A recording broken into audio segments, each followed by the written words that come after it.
Hi guys, good afternoon. I hope that everyone is having a really good start to the weekend. So I had a lot of requests over the past few days to do a video on EXPO Lanka and LOLC. So I think that was the very first video that I did on my channel as well. So I think it's a good idea to revisit that video and just see where EXPO Lanka and LOLC is as of now. So also those two shares are pretty heavy weighted on the index as well, so they will influence index, and looking at these two will also give us a rough idea on how the index is likely to do as well. So right, that being said, let's quickly get in.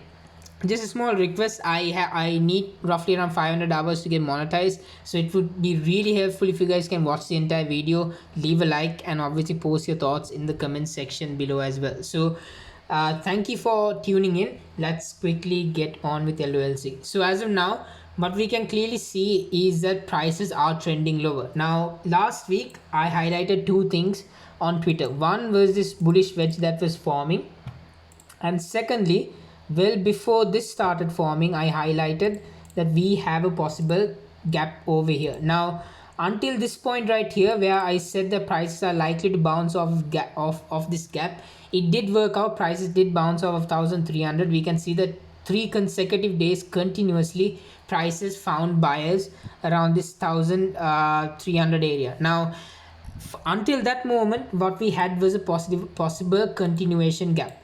Now for that continuation gap to work out, obviously what we needed to see was a breakout above this 1500 level. Provided that we saw that, we could have expected LOLC to continue towards this 1700 area. Now however, at the same moment, we did see a bullish wedge forming as well.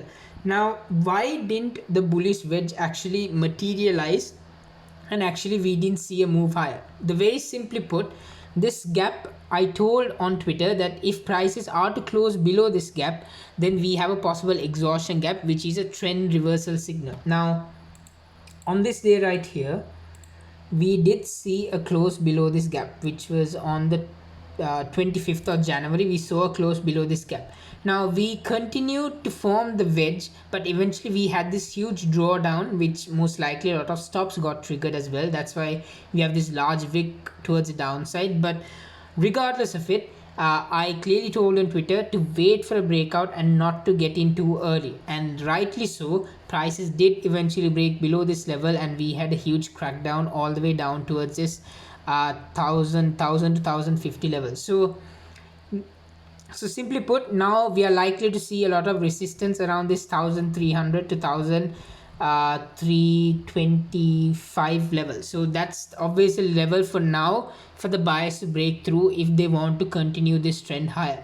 So as of now, best thing to do is obviously wait this trend out and see where the next sort of volume is going to come in. We need to see a break through this 1325 level, and most importantly, we need to see buying pressure coming in as well. So as of now, we can see that as prices are trending lower, selling pressure is also increasing, which means that the downtrend is confirmed through volume as well. So for now, we can see that the 20 moving average is still trending higher, so we might see a bounce back towards this moving average, and we are seeing that buyers are also stepping in on this 50 moving average.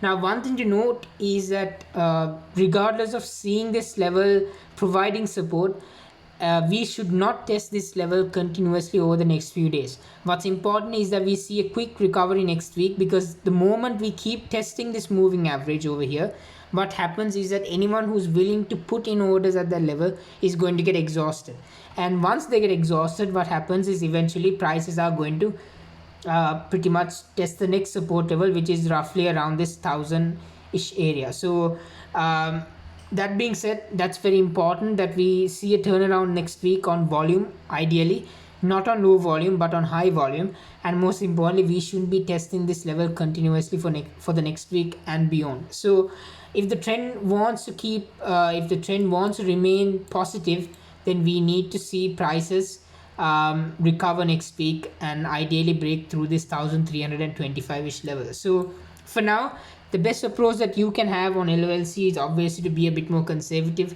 I wouldn't be aggressively buying this stock, but that being said, it's completely up to you to decide and make your own choices on how you're going to approach this stock. Personally, for me, from the way I would trade this, I wouldn't be aggressively buying this stock until we actually at least see a break through this 1325-ish level. So for now, in terms of for the buyers, the best thing to do is obviously have your stop below this 1050-ish level. And ideally, if prices do continue to hold above this 50 moving average, we might see a bit more consolidation over the next few days. And if we have momentum, we will hopefully break through this 1325-ish level. So that's pretty much the entire analysis on LOLC as of now. So just to summarize everything up, we are possibly seeing a reversal signal on LOLC.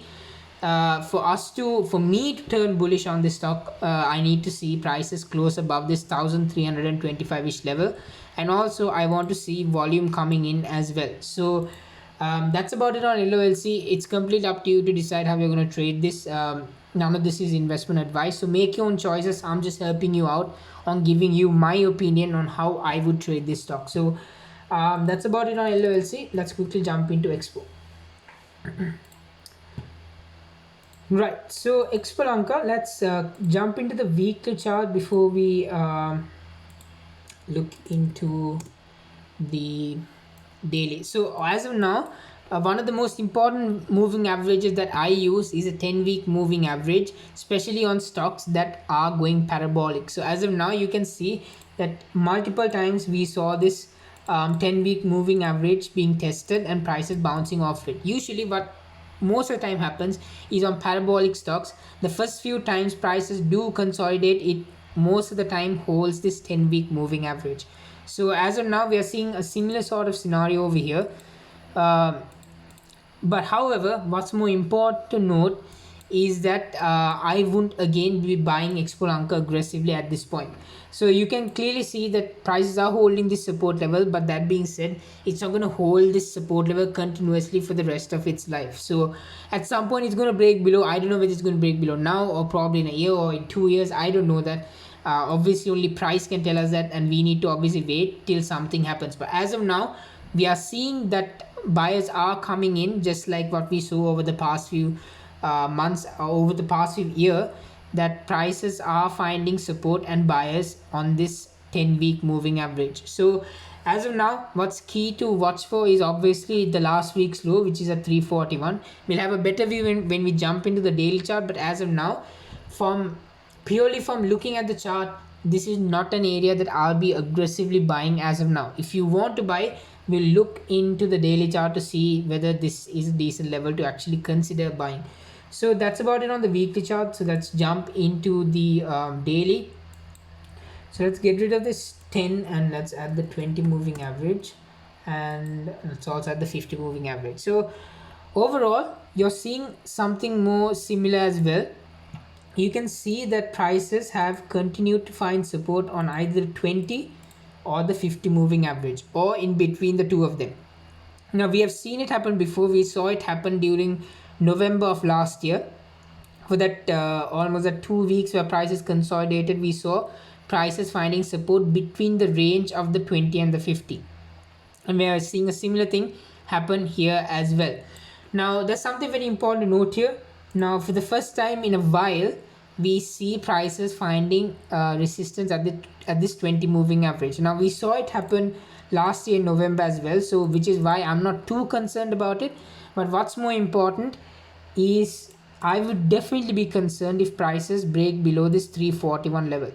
Now if prices do break below this level, then I'll most certainly be concerned, because then we are actually not finding support on either of the two moving averages, which hasn't been the case since around almost July, June of last year. So for a while, buyers have been there at this level. So if by any chance we see prices break below this level, then that would most likely be a signal of exhaustion on the chart.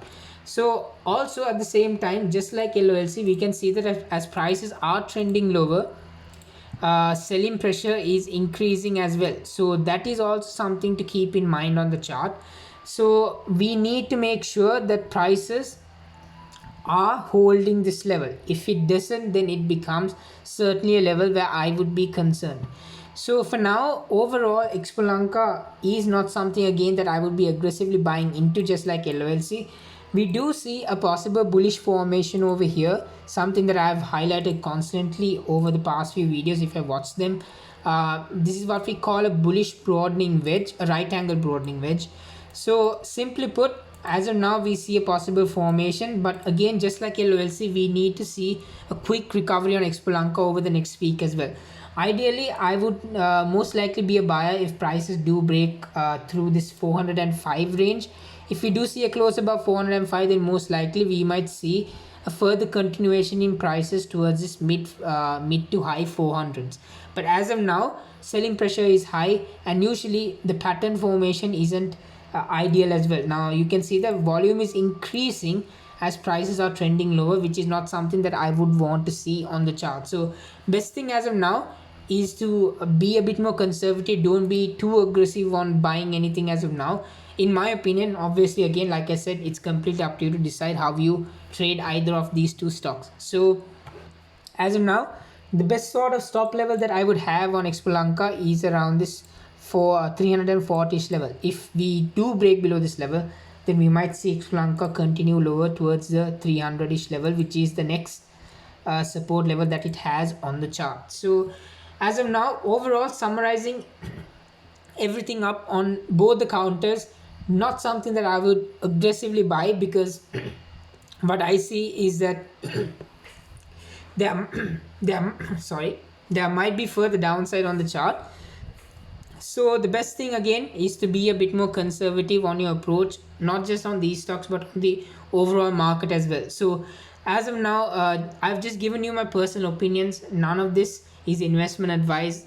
It might happen, it might not happen. So which is why you should always form your own thesis before you look into anything provided by the public. So as of now, this is how I would approach both EXPO and LOLC. I won't be aggressively buying it, but again, like I said, it's up to you. If you can't handle not buying EXPO, then you can get in now, and obviously have your risk level below 340. So in terms of risk level, even now it is fine. It's, I think, roughly around 7% to the downside if you're going to have your stop below 340. So in that sense, in terms of risk level, 7% is fine if you're mostly a swing trader.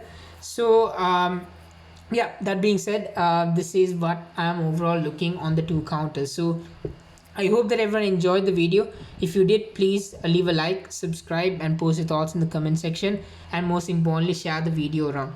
Thank you guys, thank you for watching the video, and I hope you guys have a really good weekend and stay safe.